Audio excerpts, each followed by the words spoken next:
Hey, good morning, everyone. Welcome to our leadership circle. Hey, guys, if you're listening in, I'm going live on my Facebook page now, and I'll keep this line open. Speaker is broken, and so it's you might not be able to hear.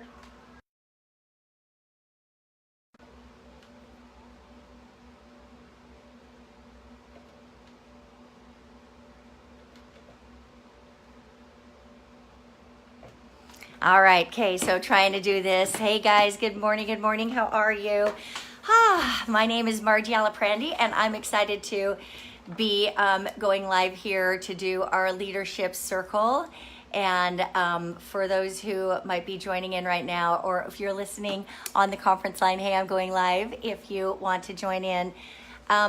So this is a tremendous honor for me to be able to go live, particularly on a topic that I am so passionate about. This is a weekly leadership circle, and I get the opportunity to lead it this week. Hi, Kel. Hi, Debbie. Hi, Monica. It's so good to see you guys. Thanks for popping on. I saw Michelle, and I can't remember who else. Anyway, hi, guys. So let me tell you who this live is for. First off, if you happen to be a leader at Modere, you are here at the Leadership Circle, and welcome. I'm so happy to be able to take this week and share on this really critical and important topic. If you are a friend of mine and you just saw that I was going live and you're joining in, this is for you, because let me promise you, regardless of whatever we're doing in our workaday world, we all have limiting beliefs that are bubbling around in our, hey, Michelle, that are bubbling around in our head, and they are absolutely stopping us, blocking us, and keeping us from being who we were born to be. So this is really like, if you're in another network marketing or direct sales company, welcome. If you're here from Modere, welcome. If you're not in any direct sales or any network marketing, let me promise you that some of this content is going to be really beneficial. So thank you for being with me this morning. Last month, or a couple of months ago, when I had the opportunity to lead this leadership circle, I led it on on a few topics. One was on the power of decision, and how when we are truly decisive, Napoleon Hill says that successful people in any walk of life make decisions quickly and firmly. In other words, they don't take forever second guessing themselves, waffling all over the place. Oh, thank you, Casey. They make decisions quickly. And when they make those decisions, hi, Sandy, they make them firmly. They make decisions quickly and firmly. So I talked about the power of decision. I also talked a bit about the power of belief, and making sure that our beliefs are in alignment with those things that we want for ourselves in our lives. And then I talked about action, how the preeminence of action, ultimately action is where it's where the rubber meets the road, my friends. But as thinking about what I wanted to talk about today, I definitely zeroed in on this topic of belief. And doing a deep dive. So I have two objectives. Number one is, I hope in this 30 minutes that we spend together, that when we're done, you are seeing things a little bit bigger for yourselves. One of my favorite quotes by W. Clement Stone is, whatever the mind of man can conceive, in other words, if you can even think it, right? So the first part is being able to get it on your radar. And we're so limited by how small we think. We get so conditioned, we get so beat down by life, by our circumstances, by our daily routines, that we quit dreaming big. We quit seeing fantastic, enormous, large things for ourselves. So my goal, number one, is to help you think and see a little bit more for yourself, to leave this 30 minutes together with a lilt in your step, and hope and excitement for what is possible for you. So unleashing that sense of possibility, number one. And then the other, my objective in the 30 minutes we'll be together here, is to give you a method so that you can rock solid anytime you want, uplift, and literally root out those disempowering beliefs that are keeping you from living the life that you were born to live, doing the things that you were born to do. So let's dive right in here, my friends. So as some of you may know, in the last year and a half, have ended up with a whole bunch of grandbabies. Like a year and 8 months ago, I had 0. I now have 4 little grandsons, one that's a year and 9 months, one that's 7 months old, one that's 4 months, and one that's 3 months. And I hold those little angels in my arms and I look into their eyes, particularly the ones that are like getting a little more interactive. Well, they all are interactive now. But I look at, thanks Sandy, I look at these little babies and I look at that pristine look in their eyes and I just think, oh, I want them to always realize that they're limitless. I want them to know that the sky is the limit. They can be, do, and have anything they want to be, do, and have. I look at their eyes and I just think, how can I save them from being tainted by the world? But guess what, you guys? There was a time when every single one of us, we were just that little boy or that little girl with all of those big dreams inside of us, all of those beliefs that we were going to be the president of the United States, or that we were going to fly to the moon, or that we were going to be a nurse, right? Remember that? So we had these big dreams for ourselves. And then time and experience and whatever happens in the meantime can start to beat us down. And we can lose sight of that beautiful, naive, but incredible sense that we could have anything that we wanted to have. So I wanted to show you this. I don't know if I'm going to be able to get it. Oh yeah, you can see this. So try to get that without a reflection. So I keep this picture of my little girl. This is me when I was a little girl. I keep it right here on my office where I can see it all day long. I want to encourage you to pull out a picture of yourself, your little girl or your little boy picture.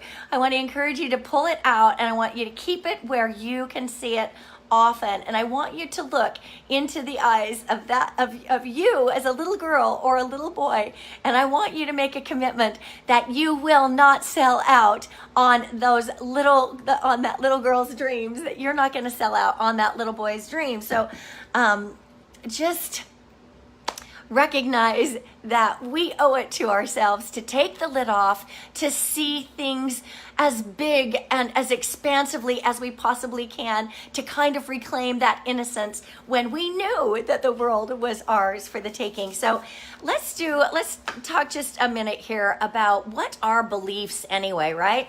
So I want to say there are probably 2 categories of beliefs. There are benign beliefs, right, that don't impact our lives at all. Benign beliefs like, I really like black cars. I think black cars are the hottest cars, and I love to talk to people that have black cars, and I love to get agreement that people love black cars, and I'm always going to have black cars, right? That's a benign belief. It doesn't impact us one way or the other.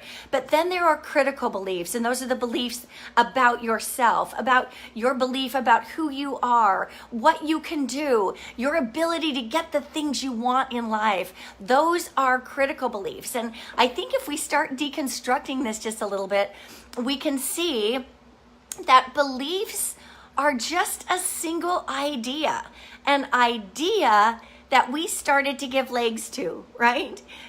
Thinking about that little girl, that little boy, at some point, an idea got introduced into our mind. It was just a single idea. And then somewhere along the line, we started gathering evidence and we gave that idea legs or a foundation. And so beliefs are simply an idea that we gave legs to, right? So if we can create a belief, does it stand? Can we confirm also that we can undo or we can unravel a belief? So I want to submit that our beliefs create our experience in life. For example, somebody who believes that the world is a brutal place, people can't be trusted, you better watch your back, is going to have a very different experience in life than somebody that believes, oh my gosh, everybody's out there just doing the best. We're all connected. Like, people are watching out for you. Like, life is good. You're going to find your tribe, right? People who believe that are going to have a very different experience than somebody who believes, ooh, better watch your back. People can't be trusted.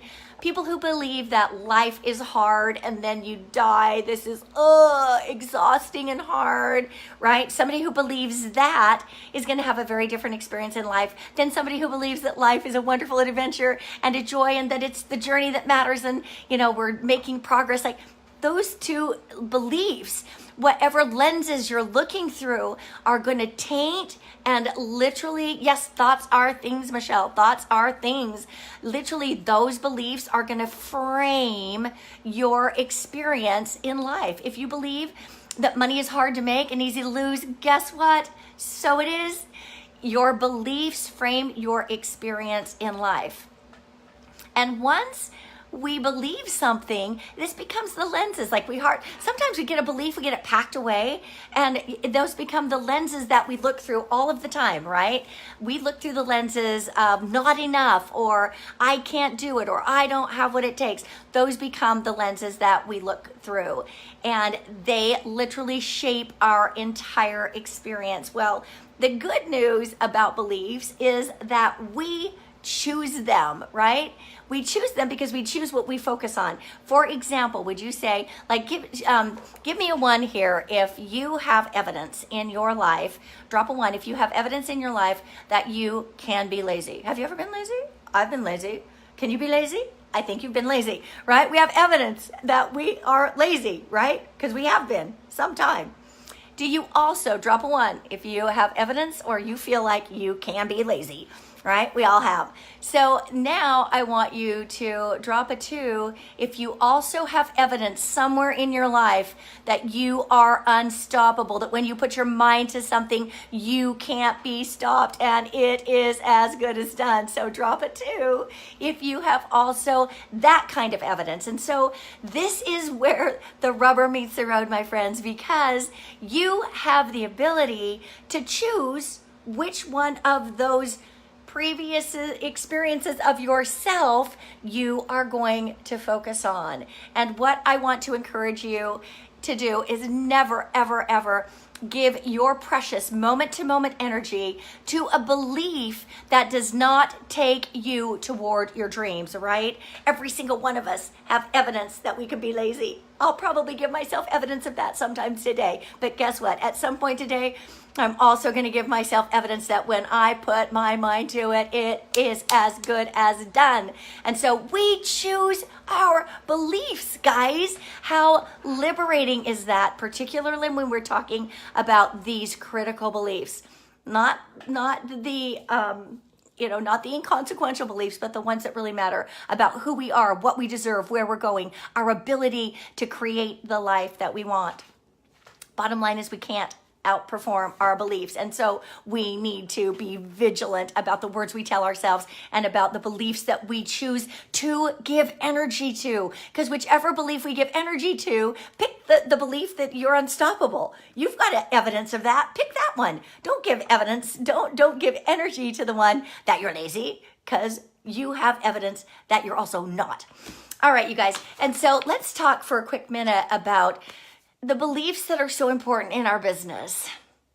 Yeah, we are so incredibly blessed. The beliefs that are important in our business, and for those who are not necessarily in a business like this, like just hold tight. Yeah, Nicole says, I am unstoppable. And Noreen says, it is our choice. So true, so true. So the 4 areas of belief that we want to shore up, like the more bulletproof that you are in these areas, the more attractive you are. Let's just say this, that in any moment of interacting or interfacing with people as we go through our workaday world, whether we're connecting on social media, online, or face-to-face with somebody, who we are being is way more important than anything we are doing and saying. And let me just say this, that your level of belief or not in these few areas that we're going to talk about here quickly, it's going to come across. Like, people are going to know your belief. Like, I wish that everybody could look through my eyes for just a minute, adopt my brain about my level of belief. Like, I'm like, 10, 10, 10, 10 in these areas, right? And I continue to build that belief so that it is rock solid. So the areas of belief that are going to help you be successful in this business, number one, you need to believe in this company, in the mission and vision of this company, where we're going. We're changing the freaking world together here, you guys. And so you need to believe in, and if you're in another network marketing or direct sales company, you need to believe in that company, in the mission, the vision. You need to believe in the corporate team, the whole package of the company. You need to believe that this is special, that you're a part of something big. And let me just ask you this. So while we're doing this, grade yourself, okay? On a scale of 1 to 10, where are you in your belief in the company? Are you a 3? Are you at 8? Are you at 10? Where are you in your belief in the company, vision, mission, where we're going? And in the corporate team, man, I'll tell you what, 10, 10, 10 for me. But where are you on a scale of 1 to 10 in your belief there? And then the other thing you need to have a big belief in is the product or the service that your company offers. Our company offers that your company offers, because you need to believe that you have something of value to offer people. Whatever you might be selling in life or sharing with people in life, you need to believe that it matters. You need to believe that there's value there, that it will make a difference for people. And so I want to ask you to rate yourself. Like, where are you? Be honest. On a scale of 1 to 10 when it comes to the products or service, where are you? Are you an 8? Are you a 10? Are you a 9? Are you a 7? Right? Where are you on that scale?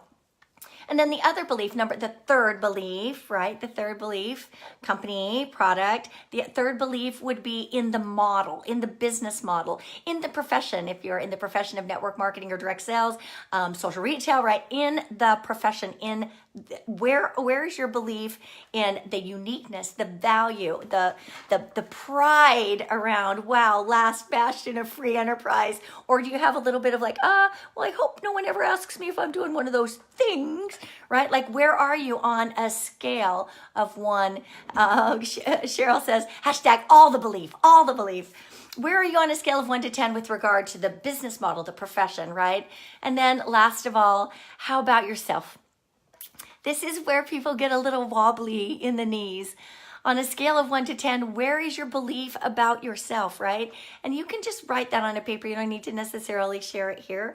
But where is your belief in your ability to get to the top of the pay plan and to take people with you? Where is your belief? Because that's what we're going to work on shoring up here together a little bit, you guys.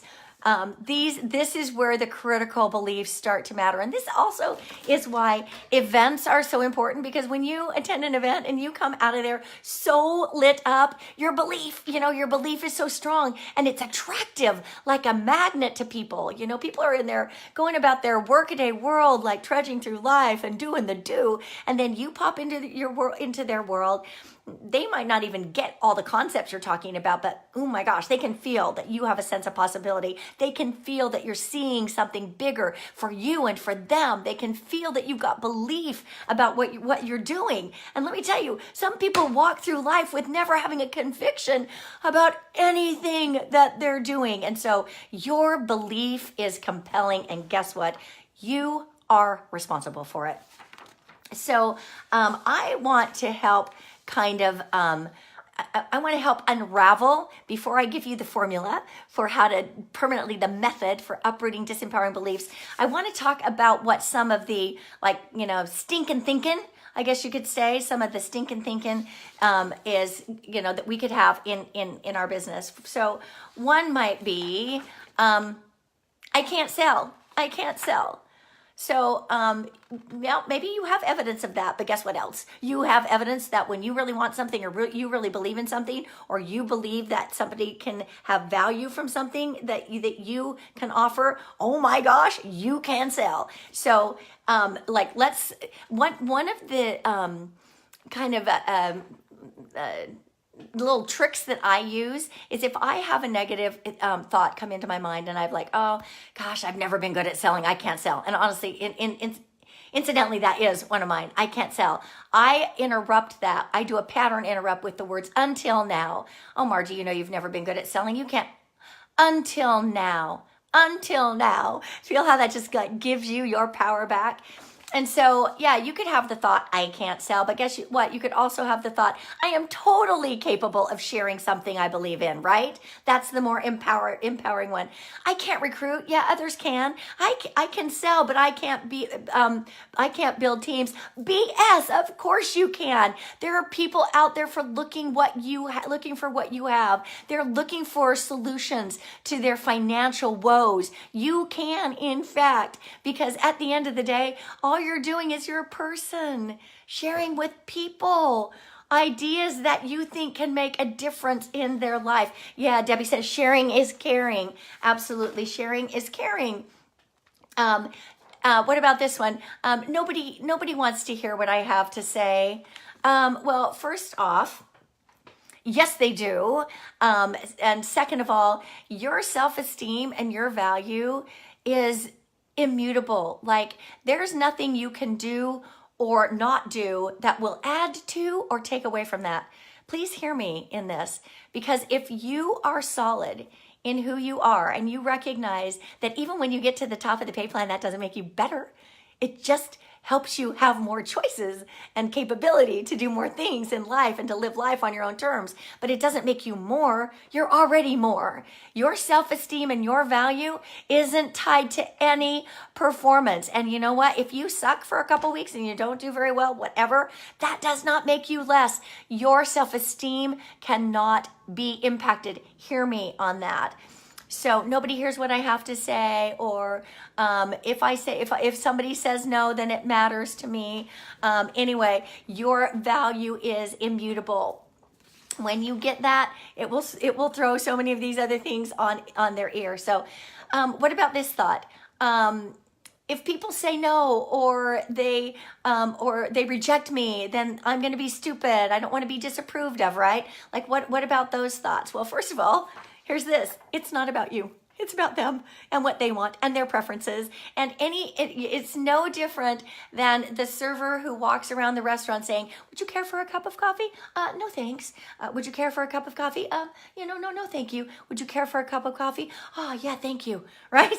It's no different than that. Like, don't take it personally. Recently, I was feeling the urge to revisit the 4 agreements because I found myself getting a little stuck, a little caring too much, too invested in stuff outside of me. And I wanted to kind of draw that power back to myself. So anyway, I re-listened to, on one single flight, I re-listened to the 4 agreements, right? So take nothing personally. It's not about you. It's about them. And guess what? My great grandma used to always say, you wouldn't worry about what people think about you if you realized how seldom they do, right? You wouldn't worry about what people think about you if you realized how seldom they do. They're thinking about them, and this is about them, right? So let's get out of our own way. Let's stay in a place of service. Let's get rid of this like trash talk that we say in our heads and replace it with what's real. Let's challenge these. If these are beliefs, people don't have money. Oh, they can't afford this or that, right? Absolutely. When people find something of value, they will find the money, right? So let's replace that one. Yeah, Audible, 4 agreements. Agreed. What if you have the idea of I can't lead people?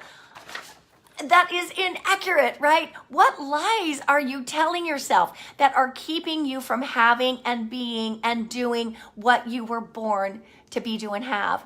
Right? You absolutely can lead, because guess what the most important quality of a leader is? Care. If you really care about people and you stay plugged in, so you're just that little curve ahead of them, and guess what? Don't be afraid to be human, right? You can be human and you can lead, and you can start with a small team and you can build it to a big team. So, yes, you can lead. Let's see, what are some of these other ones? I haven't achieved my goals. I never will. Well, guess what? Hit the reset button. Today is a brand new day, right? So, people can't be trusted. People disappoint me. Well, guess what? People are people.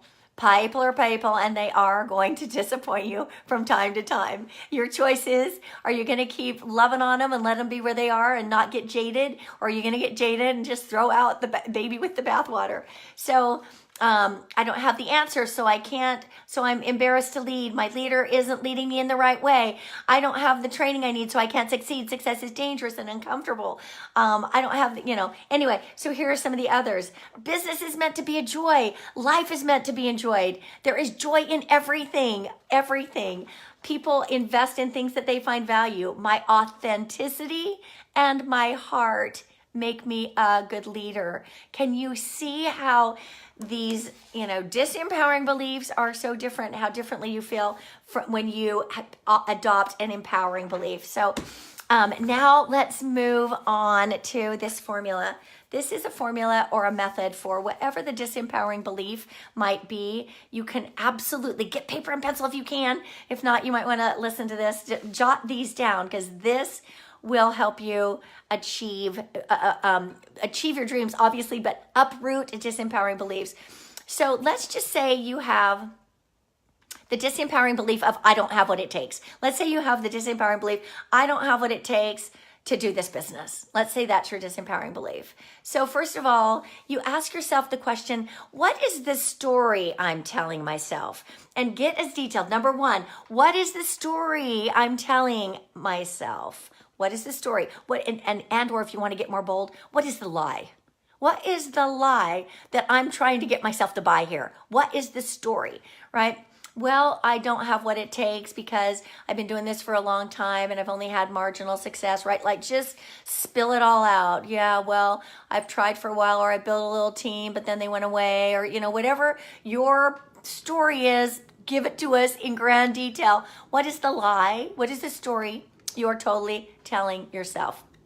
Number two, how is this story silly and ridiculous? One, what is the story or the limiting belief? Two, why is this story silly and ridiculous? Well, here's this for one, because you have evidence. You've already told me you do, that when you put your mind to something, it's as good as done. You've already told me that somewhere in your life, at least one time, you achieved greatly. You have it in you. So the story that you can't do this, or that you aren't enough, or that you don't have what it takes, is BS. It is a BS story. So let me just call it what it is. And let's unravel this a little bit anyway. So what do you need to be successful in this business? Well, you need to have belief in your company or products, right? In the model, in yourself. And you need some good tools and some good systems that you can use. And guess what? The most important thing you need is resilience, tenacity, decision, determination, and heart. Do you have that? Do you care about people? You do, right? You have what it takes. So let's abandon the BS story that you may not have what it takes. So, what's the story you're telling yourself? How is that story silly and even ridiculous? Number three, when and where did you learn this story from? Okay, so it might have come in from a lot of different sources, but if you can pinpoint it, then it's really good to ask yourself, so I bought this story from that person. Are they an authority? Are they an authority on the subject? Would I want their life? Do they really, really know who I am and what I'm capable of?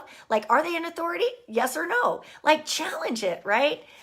And then ask yourself this. This is a poignant moment. What is that story costing you? What's it costing you to hold on to that story, that you're not enough, or that maybe you don't have what it takes? What is that story costing you? And then by holding on to this belief, this is number 5, by holding on to this belief, what kind of legacy are you leaving? And what are you teaching others by holding on to this belief about yourself? You playing small does not serve the world, right? So what is the cost? And then number 6, what story would better serve this purpose? Your purpose, the reason that you were born, why you're here, why you took that very first breath, those things that you wanted. What story would serve, what story would be truer to that little girl or that little boy when you look in their eyes? What story would be better, right? Well, the story that, guess what, we really are all limitless beings. We really all do have what it takes. And to succeed at anything in life, showing up is a big part of it. Taking those steps one bit at a time, one foot in front of the other, one step at a time. Guess what? This is the most unique and crazy business, because what the results that we're seeking, we make actions today. The results we're seeking, they're not going to show up maybe next week, maybe next month, maybe even till months from now. And it takes faith to take those steps one foot in front of the other. You can succeed, because guess what? There was a time when I did a meeting, 4 people came, 2 people joined, right? That day happened. And now I have hundreds of thousands of people across the globe that are a part of my team. At one point in Russia, I had over 500,000 people just there. I mean, I saw Valentin popping in. He can corroborate this. We've done business together in Eurasia, right? Like it all starts from your being willing to say, I can and I will, and then being vigilant about monitoring these little negative thoughts that pop in. I implore you to realize that you are here for a reason. You were born for greatness. You playing small serves no one. And the very first step to you living the life you were meant to live, the life that you want to live for this little girl, right? The life that you want to live for the people around you and for yourself, the excellence that you want to step into, for all of that.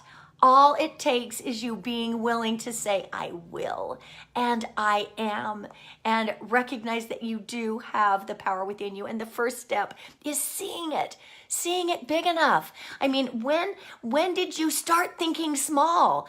Like, if that quote is true, whatever the mind of man can conceive and believe, which this whole thing has been about, if whatever the mind of man can conceive and believe it can achieve, if that's real, the first thing is being able to think it. And my goal here with this 30 minutes that we've spent together, I'm almost ready to wrap this up, but hang with me here for a couple of minutes, please, is that you see it big enough for yourself. Get it on the radar, even if it's crazy big.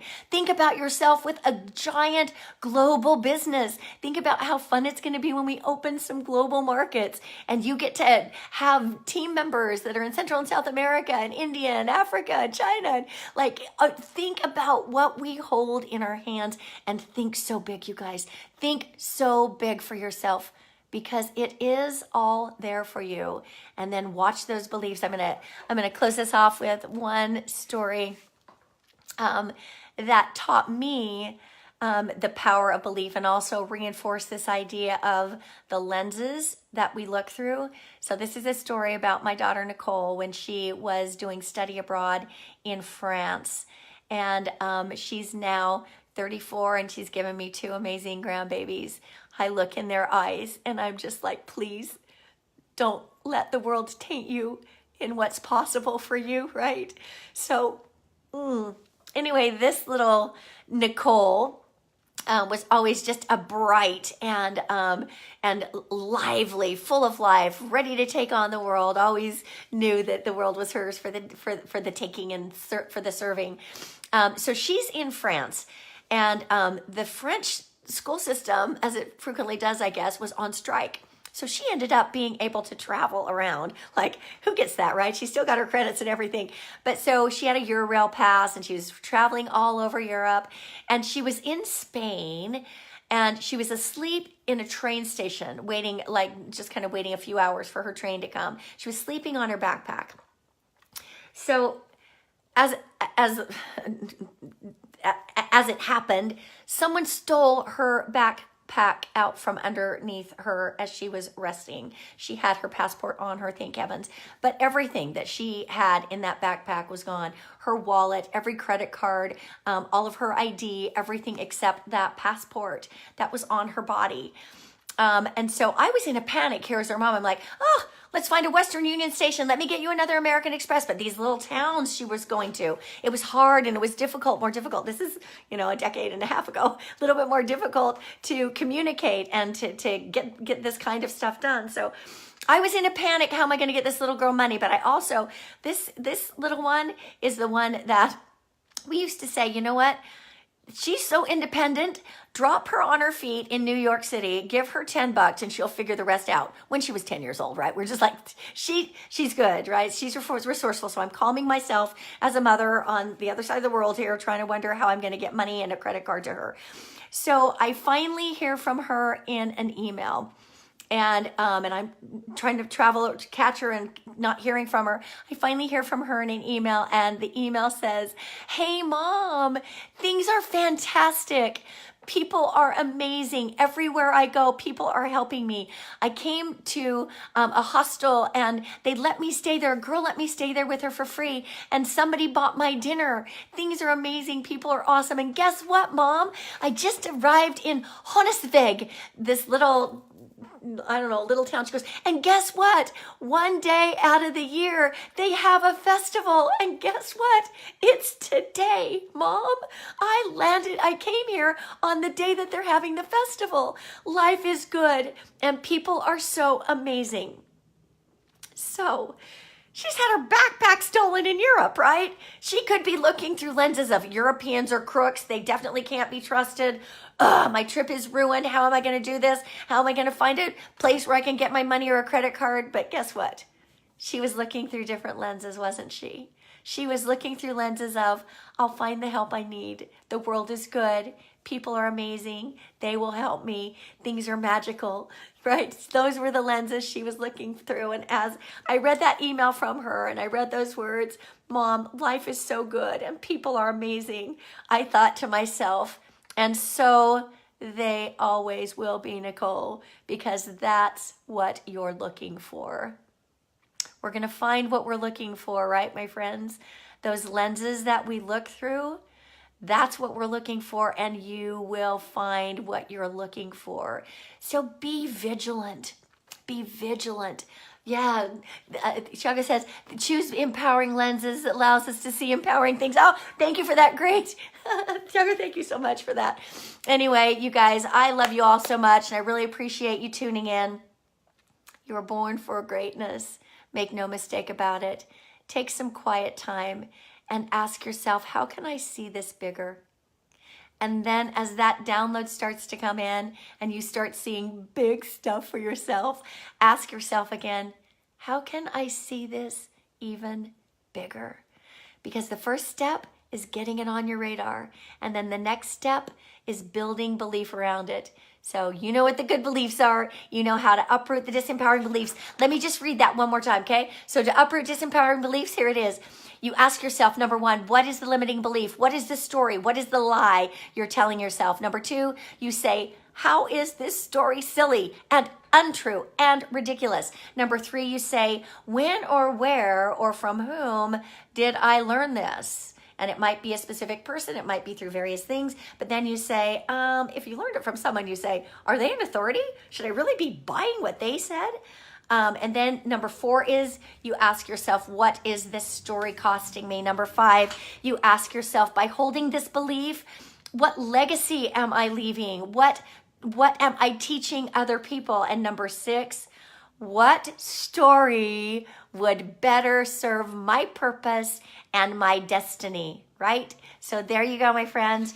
That is the method or the formula for uprooting disempowering beliefs. Hi, Kim. Hey, so if you guys just happen to pop on now, go back and listen to this on identifying, uprooting disempowering beliefs and embracing those beliefs that really do help you live the life that you were born to live. I love you guys all so much. Please feel free to share this out with lots and lots of people, and thank you for joining in. Oh, we went a little bit over time, but happy Monday, everybody. You're welcome. Thank you also. Thanks.